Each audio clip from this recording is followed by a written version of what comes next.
দাম্পত্য জীবনে সুখী হওয়ার একটাই টেকনিক, স্ত্রীকে সংসারের ছোটখাটো বিষয়ে সিদ্ধান্ত নেওয়ার স্বাধীনতা দিতে হবে। যেমন কোন গাড়িটা কেনা উচিত, বাসা কোথায় ভাড়া নেওয়া উচিত, অথবা সন্তানকে কোন স্কুলে ভর্তি করতে হবে, বাজার কখন করা উচিত, কখন কি খাওয়া উচিত, কি রান্না হওয়া উচিত, বা পাড়া প্রতিবেশী আত্মীয় স্বজনকে বাসায় কখন আসবে, এই ধরনের সিদ্ধান্ত স্ত্রী নিবে।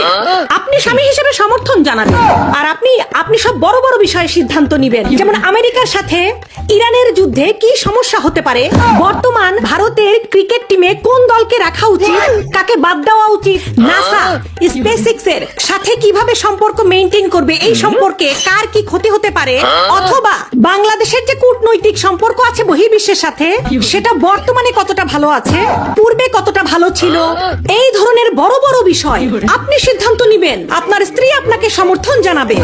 এভাবেই সংসারে সবসময় শান্তি বজায় থাকবে।